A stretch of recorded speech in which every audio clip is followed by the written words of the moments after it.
Got it. There we go.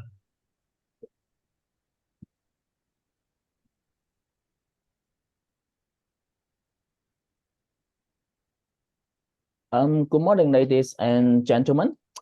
Welcome to the GE sharing session organized by the General Education Office of Hong Kong Baptist University. I'm today's MC, Kelvin Lau from General Education Office. Please be reminded that the session is being recorded, and we will share the recording video later on the GEO website. If you have not registered on the CHTL platform and want to get notification when the video is ready, please leave your email in the chat box. My colleagues will collect them to notify you when the video is ready so that you can watch back. So today's topic is about collaborating with suitable community partners as co-educator to advance student engagement in general education. Before diving into this interesting topic, let's do some warm-up exercise.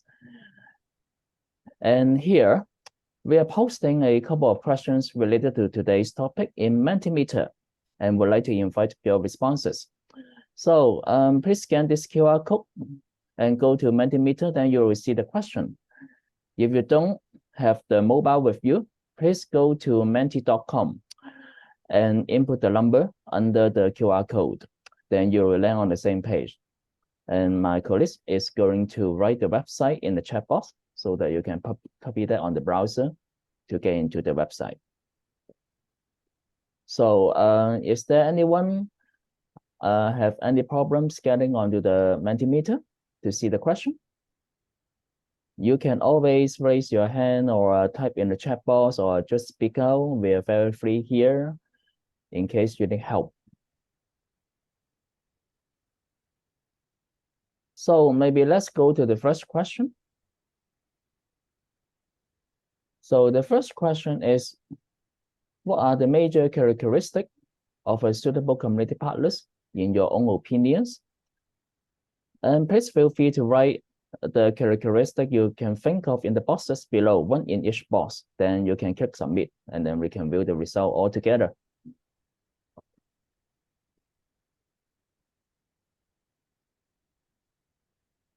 So let's give all of us some time.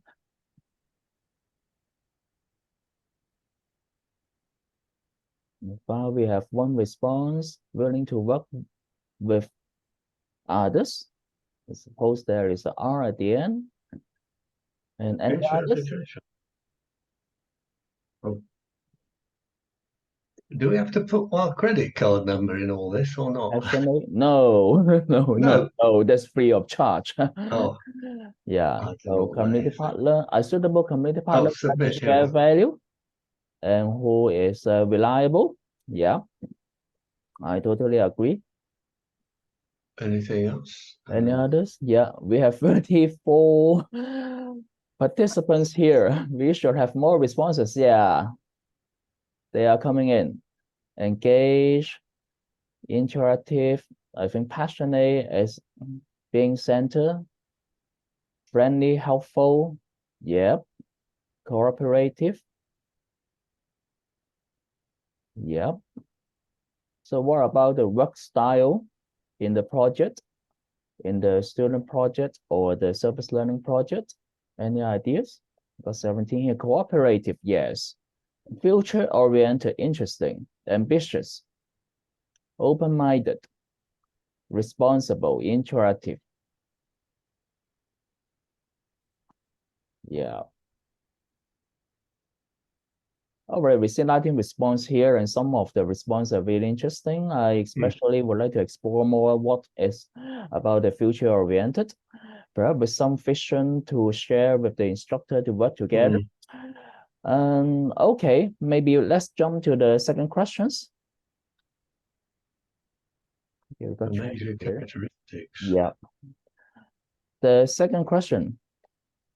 And how would you describe the relationship between the instructors and their community partners?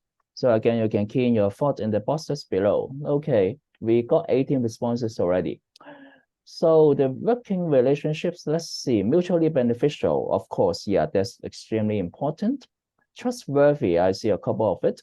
Yes, if you don't have trust, you can't really work together. Willing to discuss, down to earth, collaborative. I think humble. Also take a couple of positions.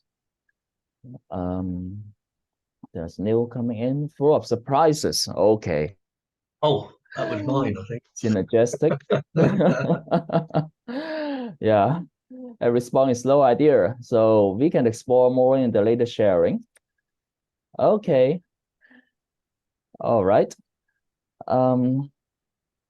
So I hope this little mental workout will help you think about or recall your collaboration with the community partners in the past. If you haven't, and then you can imagine how it would look like. So once again, I'd like to remind the session is being recorded. If you'd like to watch the video on our website later and you have not registered, then please key in your email in the chat box and my colleagues will correct it and send through the email when the is ready. Now, let me pass the time to Director of General Education, Professor Chiu Sung Nok, to introduce today's topics and our honorable speaker. Professor Chiu, please. Okay, thank you, Kevin. Good morning. It's a pleasure to welcome you to this general education sharing session. In addition to welcoming our students and colleagues from HKBU, I'm very glad to see participants from the University of Hong Kong and the Hong Kong UST and the UIC at Zhihai. So your interest in this event is greatly appreciated.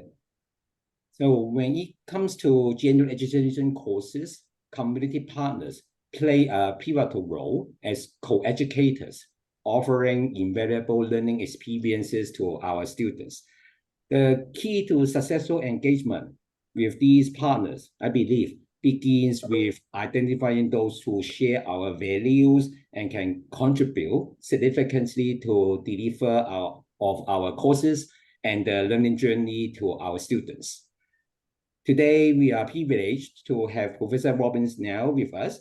He will share his insights on how to select, collaborate with, and communicate effectively with community partners.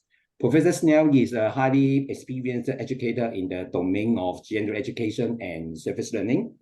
His extensive career has seen him at Lancaster University in the UK, the City University of Hong Kong, and the Ningnan University.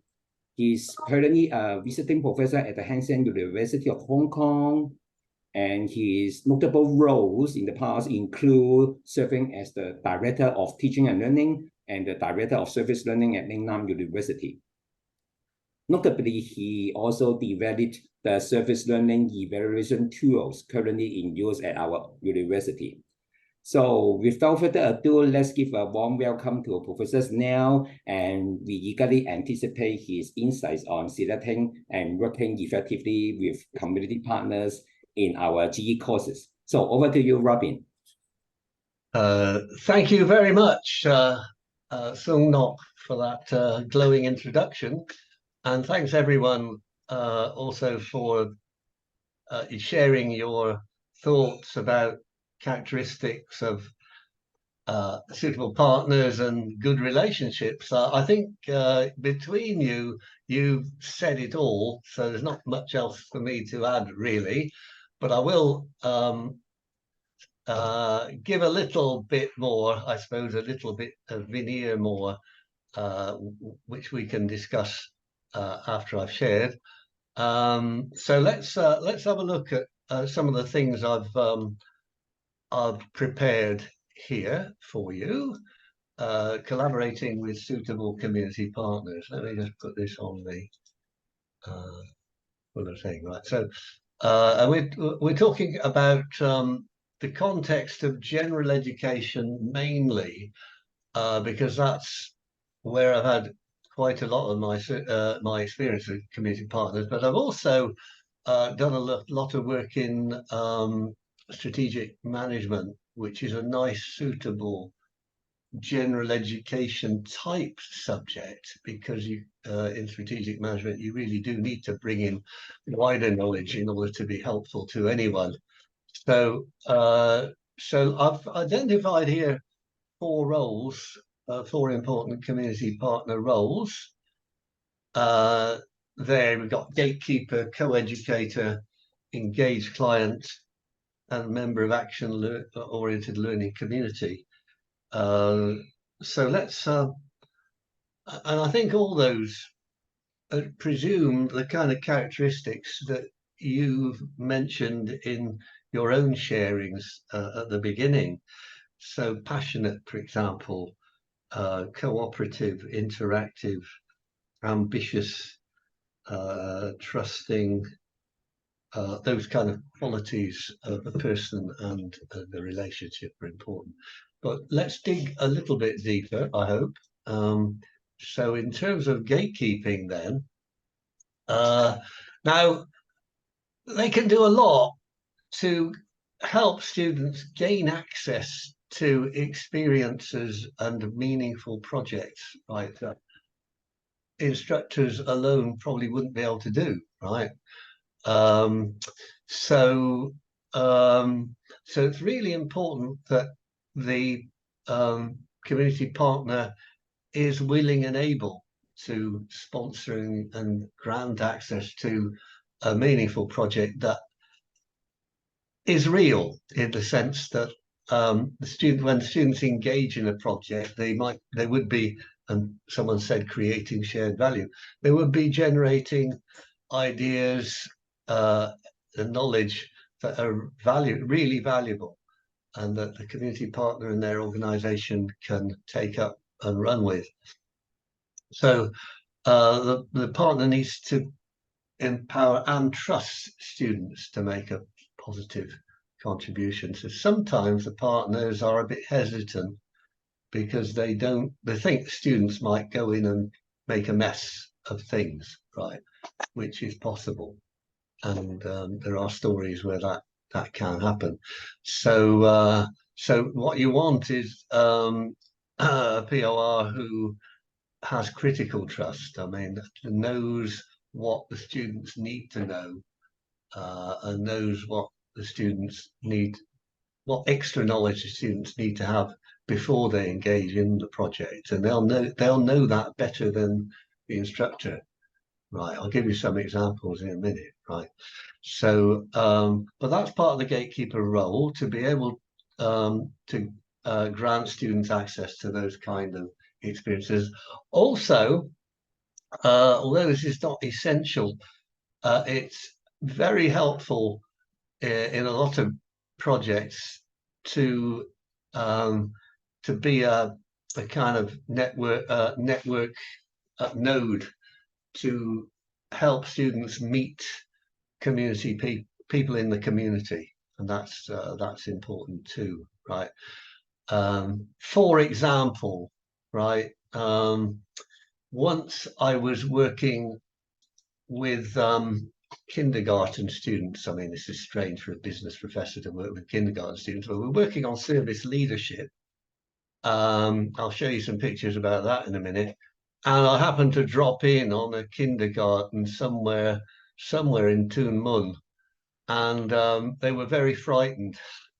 This strange foreigner. I mean, I had told them I was coming, but whoever it was there really didn't know what I was doing, and were very appropriately so, right? So I think the point is that you're going into places sometimes where you need authorization to go, and the partner organization representative is a very important gatekeeper in giving you, the instructor, and your students access to that, right? Confidential and delicate territory, right? So another example is a collaboration I had some years ago in Chin Shui Wai, up in the Northwest New Territory. The mission of the community partner was around providing opportunities for recent immigrants, married women coming in from China, to bring their expertise in regional Chinese cuisine to serve the Hong Kong community, right? So this is something they know, and they've been brought up with, and they can share and put into practice. But just how to package all that. So the partner arranged for my students to meet and interview some of the women to understand their situation, their home situation. They couldn't work full-time, they could only work part-time and when, and understand their aspirations, constraints, and the business opportunities that they saw, right? So that was important. The students couldn't do their project unless they were given access to those ladies. So POR as co-educator, I think people mentioned this as well. These are very important things that partners need to do. They need to do things like give an orientation about the mission of their organization, ideally arrange a site visit, and provide context-specific training as a foundation for necessary service skills. And they need also to consult students as they go if they're working on projects to overcome or forestall difficulties. Another example here, food friend action. Very much part of the UN Sustainable Development Goals to do with eliminating or reducing food waste. And so the partner there was very passionate about collecting and avoiding food waste, and came to class and told them horrific stories about the astronomical levels of waste, food waste that happens in Hong Kong. Took us to a wet market in Sam Sui Po where there was an unused vegetable collection in process from the vendors, and students helped to sort, weigh and distribute the food to elderly beneficiaries. So that was a preparation for students, attuning them to the importance of the service, and then their subsequent task was to promote ongoing involvement and sponsorship of the project by local corporations. So here's some pictures of what we were doing. I was actually wheeling a wheelbarrow through this wet market, and I was intruding upon territory because I went over this hose pipe and kind of sprayed the water somewhere, and one of the vendors shouted at me something. Good job I didn't understand what he was saying, right? So you know, you need someone there to authorize your presence as you're going through this. But anyway, you can see there that the sorting process and the weighing on the bottom left, the weighing process, and then getting it all ready. The middle photos, getting all the batches of vegetables ready for mainly elderly beneficiaries to come along later on in the evening, and they were given ticket numbers and to collect these items. Right. Let's see. Next one. Okay. Another example. The partner from the Natural Network. Now, the Natural Network is a nature education NGO, and he arranged a workshop on wilderness clearing and other outdoor crafts. So this happened on the weekend, and you can see my students there engaged in the activities. I was very struck by the facial expressions of those two ladies on the bottom right there. So they were collecting grass and stuff, and they seemed really joyful having this strange experience clearing the way. And so I thought it was an opportunity for the students to experience something somewhat different from what they otherwise would get on an academic course. Another example, the partner from a social work organization arranged for my students to learn how to teach character virtues to kindergarten kids. This is what I mentioned earlier on. Now, this needed a lot of preparation, right? So a student couldn't just go in and do it willy-nilly. It's really protected space, and they have to be aware of safety issues and all that, because they can't get the kids too excited, because the kids will start running around and bumping into each other and fighting and all that kind of thing. So, so the students spent 2 sessions observing, and we worked in 5 kindergartens around 2 months. So students each observed 2 sessions where the POR and their colleagues provided role play and storytelling based education. Following this, each of my student teams were required to propose a couple of exercises, right? So they wrote proposals, and then the partner and her colleagues came to my class to vet the proposals, right? So they're very professional, right? Strict, but they weren't prescriptive. They gave students space to be creative and work out their own exercise, but then made sure that these would be okay for the little kids. So my students then ran the exercises for the kindergarten kids, some of whom were ethnic minorities. So this is on the right of that photo is one of the most charismatic ladies I've ever met. She was amazing. She had lots of energy, and really energized the kids. And I thought, you know, my students are watching this. How on earth can they follow that? But they rose to the occasion, and they did some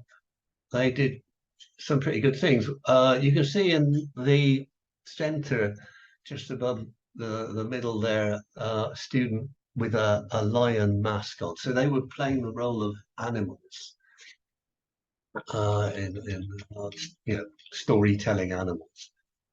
And here's what my kids being a bit more active, my students rather being a bit more active. I think these are frogs, ducks, I think, on top left, and I think that's a dog on the right. So they were playing these roles with the kids. And remember, all the time the partners were around to make sure that everything worked okay. Right, so that's another aspect of so the co-education bit is about equipping students with the skills, you know, ideally before they have contact with the beneficiaries, but at least as they're learning, as they're engaging, right? So they had review sessions after every student intervention, after every student participation. When the session ended for the kids, they sat down and they spent half an hour going through what was done, why it worked, why it didn't work so well with my students, and help them plan what to do next time. So the students all together, student group had 2 observation sessions and 4 practice, real practice classes. It was quite an extensive piece of service learning in that case, and it required a lot of work by the partners as co-educators. Another example, Silence is a deaf people's organization. It was founded by the sister of a student who committed suicide, partly related to being distressed about being deaf, and that NGO has set up a social enterprise to try and provide employment to deaf people. So the partner from Silence brought 10 of her deaf colleagues to the university and ran an extended workshop on understanding deafness and how to communicate with deaf people. And there was some learning of sign language as well, in the context of Cantonese, of course, because sign languages differ from country to country. So she provided an authoritative lot of information about deafness. I'll just show you an example of something she showed, different types of deafness and deaf people. I was intrigued to know about the proud to be deaf folk. She was talking about the congenitally deaf and have their own culture, and then 2 other categories of deaf people. And then that's she gave this rundown. I won't go through it all, but this is just a sense of the length that good community partners do to serve as co-educators. They will design lesson plans in very detailed ways, much more detailed than I usually do myself when I'm running lessons for my students. So I could see what she was going to do in terms of the sharings and the exercises and so on, and the timeline there. It was all planned out, which I thought was great, right? And then so we've looked at the gatekeeper and the co-educator roles so far. I think there are two other ones which are important. Engaged client is very important, because it shouldn't all be one way, right? I mean, they're not just doing it to teach the students something. Ideally, it's a two-way process where the partner is an engaged client, wants to learn something from the students as well, get some service from the students. So here we've got some desired, I would say, it's highly desirable, if not essential, that the partner is willing to come to the class. Can't always happen, but to come to the class at least once or twice during, if it's a semester-long project, during the project for consultation, right? To make sure the students are on track with their planning, that they're addressing things that are meaningful and necessary, and if there's a risk that they might do things that are not appropriate, then the partner can steer them away from that, right? So class visits for consultation, responding helpfully to questions and inquiries, both. So what I used to do was arrange it in cabaret style. As student groups were in different tables, and the partner or myself, we would circulate separately, go round. So when I was with one group, the partner was with other groups, and we went round and spent the whole session answering questions and things like that. Also being available when needed, that's WhatsApp nowadays, email, or just the phone. That can be very important too. And of course, providing constructive feedback on ideas and suggestions. Now, contrary examples, I've experienced some disappointments, you would say, right? So there was one case where the partner was very passionate, had a long, passionate phone call with me at the beginning of the semester, describing in detail all the achievements of his organization, and promptly then disappeared, and I didn't really hear or see that person for the rest of the time, right? And it hadn't really been set up. Didn't really set up a successor, so there was no and there was another case where the person left the organization halfway through. And I think the first case I mentioned, they were just overwhelmed with other commitments and hadn't really planned it carefully. So that's something to be aware of when setting it up. And then the final one is being a member of an action-oriented learning community. So I guess this is perhaps a combination of the previous three, right? So ideally, the collaboration is underpinned by a spirit of reciprocity, where it's seen as win-win when ownership is shared, right?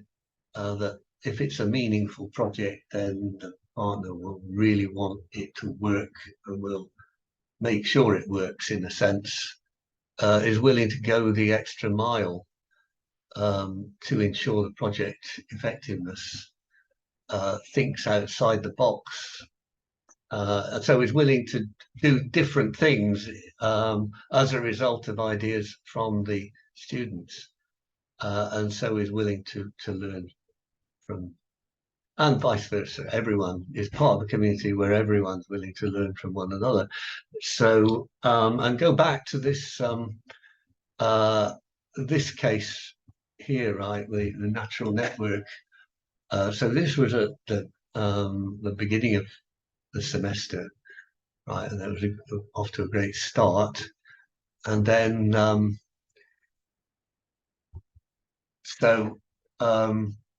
the partner sought advice from the students about marketing his services to local schools and different types of local schools and different other organizations, nature-oriented organizations. And then besides hosting that weekend workshop come site visit, which I showed the photos of, he came twice to class for in-class consultation. And on top of that, we had, at the end of term, we had the class met twice a week. And for the last 2.5 weeks, over the last 2.5 weeks, we had 5 in-class project findings presentations, and he came to each one. He attended each one and enthusiastically engaged in Q&A with the presenters and continued to seek their advice. There was one occasion with one group where he spent about 10 minutes going through some idea that they had, which was a kind of Q&A that you rarely see in student presentation. It was really very meaningful, and the students got a lot out of that because he really wanted to learn from them. And it's kind of brilliant and somewhat rare, I think. Then other things that can work as well. I mean, if you can't get the partner to attend all the in-class findings presentations, another thing can do is the best presentations can be delivered again as part of a report back celebration where the partners can come along. Maybe several different collaborations can be brought together for that, the report back celebration. And the partners can then serve as a panel of judges to award prizes. So again, this brings in the other roles like the co-educator role B there, right? It's a kind of reflection of their commitment. So now it does require partners to go the extra mile, but it helps to build, I think, a long-term collaborative relationship with the university, which is, I think, what one is aiming at there, and the students have a lot of fun. Now there are contra examples again. I've experienced, this is my subjective take on a relationship I had, a somewhat prestigious partner organization, but they had really a set way for students to do their projects. It didn't allow, in my view, it didn't really allow sufficient creativity for students to do something really meaningful. They had to really follow prescribed methods, and they were very picky about that, right? So that I think is a contrary example. Another contrary example, and this was this happened to 1 or 2 students on a summer practicum project, which was credit bearing. And 1 or 2 of the students doing that summer practicum seemed really to just be treated as a pair of hands, right? Working in the office, typing in data and doing not much else, or even going into a warehouse and sorting items out, just doing that only, and really not entrusting students with work that requires creative problem solving on the spot or otherwise. So my conclusions then, and I think probably I'm rounding up now. These roles are important. Being a gatekeeper to new experiences and potentially meaningful projects. Being a co-educator, reflecting passion, as people said. Another concept I can mention here is transformational leadership. Go back to that kindergarten lady who was very charismatic. They're not all going to be like that, but a lot of them are. Inspirational motivation, idealized influence, intellectual stimulation, and individual consideration. I think all four of those transformational leadership qualities are important and ideally present within a co-educator and in an educator as well. We try our best, right? An engaged client, available and responsive, member of an action-oriented learning community, open to learning through discovery and co-creation. And one final point, ethical. I've had one or two occasions over the span of a dozen years where partners seem to want students to find little ways to access hard to obtain information about competitors, what prices they have and things. So these once or twice students are being kind of pressurized to pretend that they're clients and or potential clients, phoning up competitors, finding out things. I don't like that. I don't think that's ethical. So I would, as a kind of, I've been ambushed a couple of times, and I think you can avoid that by stating up front what you don't want students to do. But life is a box of chocolates, as that famous film said.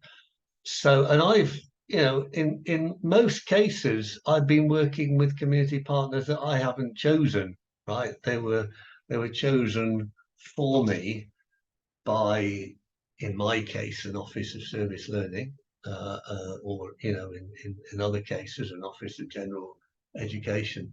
So, and of course, academics can have their own contacts too. The way I work, I tend to rely on these mediating organizations to set things up with me, and I work with what I've got. But that's a factor, right? You may not know until it happens, and so it happens, right? Sometimes it happens. You think you're working with a good partner, and maybe it was a good partnership before. There's a new partner in, and they've inherited the project, and they have a different idea. So that's it.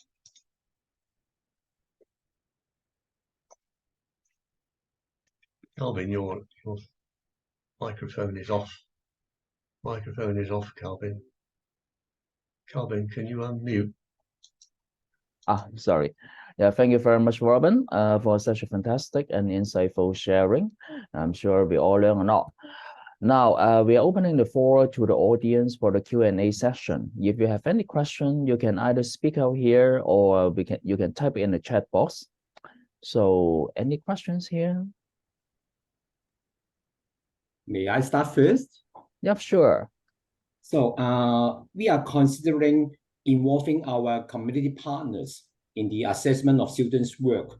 So, but however, we are aware that not all students might feel easy or comfortable being evaluated by non-academics, especially in a credit-bearing course. Do you have any experience, positive or negative, regarding this approach that you could share with us? Thank you. Okay, I think a good question. I think the main concern a community partner has is whether the project is addressing their needs, and whether they feel the students have made a meaningful effort to do that, whether they've behaved themselves well. I mean, whether they've been present at, whether they, if the partner shows up in a consultation meeting, but half the students aren't there, that gives a bad impression, right? So those kind of things, I think, partners can assess. You know, whether students have been helpful, well behaved, whether they've presented their ideas clearly and usefully. I definitely think that they can assess that, just as any client can assess aspects of the service that they're receiving, right? If I'm a patient going to a doctor, I can assess their, you know, their bedside manner, their consultation manner, whether they've listened to me, whether they've been helpful and supportive, and I think students can do that. I think, you know, so partners can do that, right? In receiving the service, right? Another thing about this is that they're serving each other, right? The partners are co-educators, but the students are supposed to be contributing something valuable to the partner too. So I think it's, in other words, it's legitimate. Now, just how much, of course, so the academic, you know, I'll also be assessing how well they've been applying theory, right, or whatever, how they've been connecting concepts from the course or other, you know, relevant concepts to that. And I think for those kind of things, it's probably more the academic. So to answer your question, in a nutshell, yes, I think the partner can have an element of the assessment, but not the lion's share, you know, a certain amount. Thank you. Thank you very much. And I can see there is another questions in the chat box by Zheng Xiu Wu, and is asking, first of all, many thanks for sharing your wonderful experiences and enlightening idea. And the questions followed by, do you have some failure case for us to learn from the pitfalls of them? I suppose them is community partners. So would you like to share any, Professor Snell? All right. Well, I think usually it's the students who haven't haven't risen to the occasion. There was one case, I mentioned it before, where the community partner representative left halfway through without warning, and we had to chase up the organization to see if there was anyone who was willing to take up the baton, as it were. But whoever it was not really interested. What we ended up doing, I never bothered to read the students' reports or come to hear any of the final first. So what we had to do is to be surrogate partners, myself and people from the Office of Service Learning in that case. So we took over that role, and it ended up being a kind of simulated project, but it was set up to address a real need. So I think, you know, because it was set up well, it didn't flag that much, even though the partner disappeared. So it was so we acted as a kind of fail-safe thing.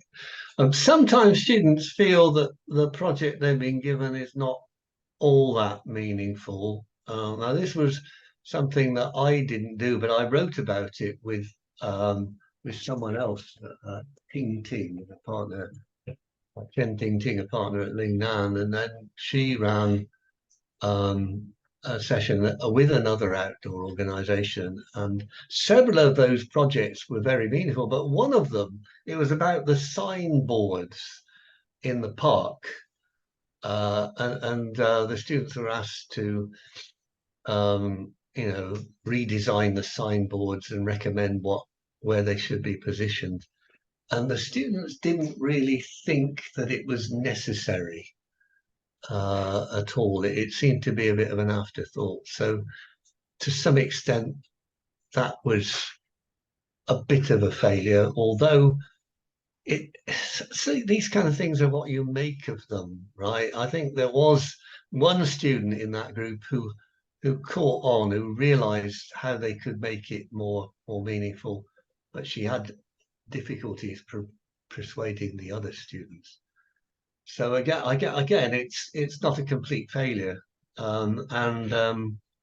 then for the instructor, it becomes a question of how much time you can put in and how much effort you can make to help turn a project around, right? I've got one right now, actually, where my students have obviously not come up with a proposal that the partner thinks is useful at all, right? And I've got to work with them to, because I feel I can't really ask the partner to really spend all that time. I have to work with the students to come up with something there. So I think some community partners would go the extra mile with that, but I think in that case, I don't think the community partner would do that. So I have to do it. Thank you. And there is another questions in the chat box from Bess. And she's saying, thanks for sharing, Professor. It's apparent that working with community partners can benefit our students in many ways. But what troubles me is that it's not easy for us to benefit our partners, and the cooperation is seldom sustainable. And any insights or suggestions on this difficulty, in your opinions, Professor Snell? Yeah. Well, I mean, yeah. Some of it is how community partners think, right? They're like you and me, right? Some of them are look on the glass is half empty side, and some of them are more positive. And so I've had experience of working with a community partner. The students develop their projects, made their presentations. It seemed to go well. But when we interviewed the partner subsequently, she seemed to be very negative about what they'd done. So very disappointed, very, not. But she then offered projects from other parts of the organization to the students. So I don't know, right? You can't please everyone all the time, I know, but I don't think that students fail to add value. I think most of the time they do. Right? I think most of the time they do. It's about it says in the caption for this presentation that managing expectations are very important, right? And I think if you set up projects promising unrealistic things, then you're going to get disappointments. So I think it's about set expectations management, and then trying to help students deliver the best they can, right? Is all you can do, right?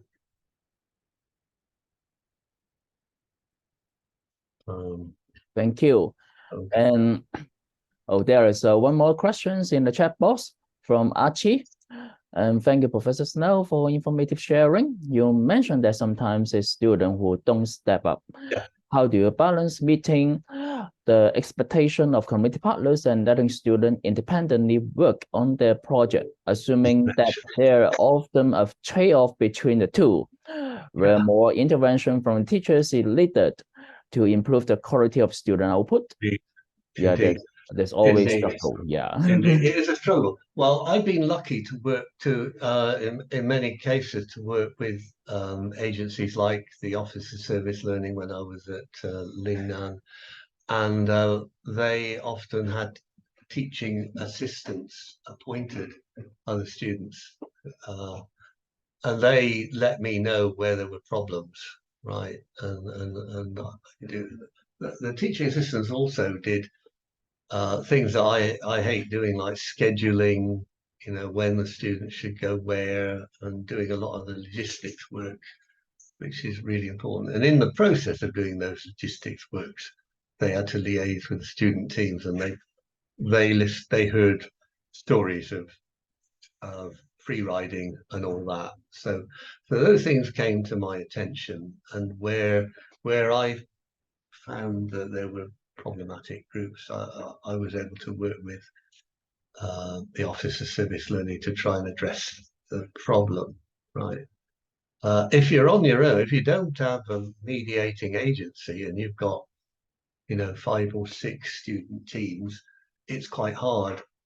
So I think that's another thing. I mean, when you're doing these community projects, don't try and do too much all in one go, because as academics, we've got other things to do. We've got other courses to teach. We've got papers to write. We've got, you know, administrative meetings to go to. So don't bite off more than you can chew.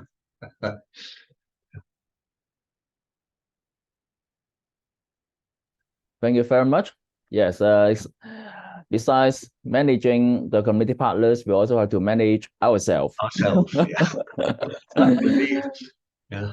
Yeah, and any more questions from the floor? Please feel free to speak out. Fortunately, the GE approved my. Yeah, I see Rena would like to ask a question. Yeah. Rena, Yep. go ahead. I wanted to make a follow-up question to SN Chu's question about involving community partners in assessment. How about community involving community members, the service recipients in assessment? I've not done it. Not done, but I think, you know, why not have them? You know, if the students have presented a session on something or other, it might be how to go about making a donation to a particular organization, right? Have they explained it clearly to the audience? You know, whatever it is, right? Whatever the service. Then, of course, the members of the audience can provide rating sheets, right, about how useful they found it, just like the students rate us, right? So why not? And you could factor in an element to the student grade, but I wouldn't make it too much, right? It would be 5 or 10%. Thank you. And any more questions from the floor?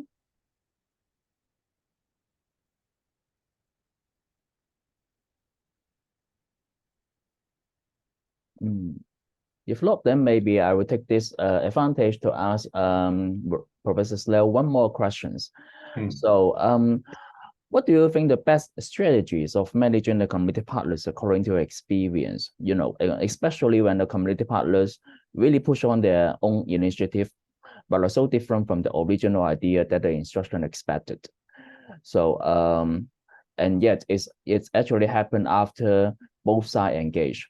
So it's already, you know, on the way of the collaboration, but somehow the community partner would push on their initiative all the way and overwhelm the student and override the instructor's original expectation. Then what would you advise to them? Right. Well, I mean, for example, the thing I said about them wanting the students to pretend that they're potential customers of their competitors and make phone calls and grab information like that, right? This happened without me knowing about it, right?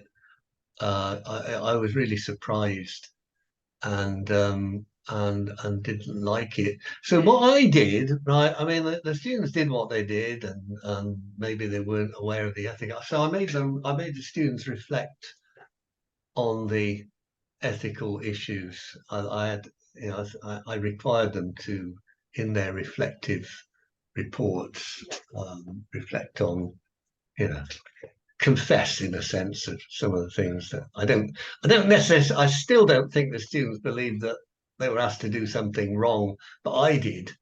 And I wanted to get them to reflect on that, at least have the opportunity to reflect on that. So that's an example of where students were going in the wrong direction. I mean, there are other things like menial tasks, right?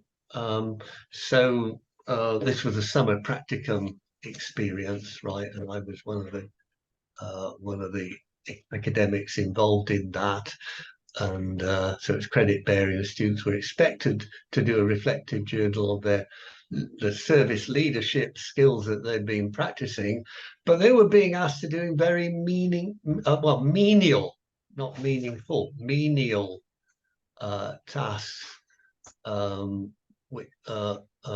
like wheeling big equipment from one part of the estate to another. Manual work, right? And it wasn't really what I was expecting. I mean, yeah, students can reflect on that, but it wasn't the kind of experience that I wanted. And when I become aware of that, I mean, we asked the community partners to not do this, to not ask the students to do this anymore, right? But that was after 2 weeks of them doing it, right? So again, it's all grist to the mill. The students can reflect on the experience, but if it's not the experience we want them to have, then we go back and try and steer it back to something that is more desirable. Mm-hmm. Thank you very much. So I think communication is important for both sides. So thank you very much, Robin, Professor Chu, and all of you. I trust that same as me, you have learned a lot from Robin sharing. Now, in closing today's session, I would like to have some latest GE updates with all of you. And before that, I would like to invite you to spend 2 minutes to fill in today's session's evaluation survey, a very short one, with just a few questions. Please kindly complete it, as your comments are always important and valuable for us to improve and celebrate. While you are filling that, I would like to update the latest news about HKBU general education as follows. So the first one is our virtual teaching learning and digital teaching learning, VTL, DTL grants are open for application for the semester 2, 2023 and 2024.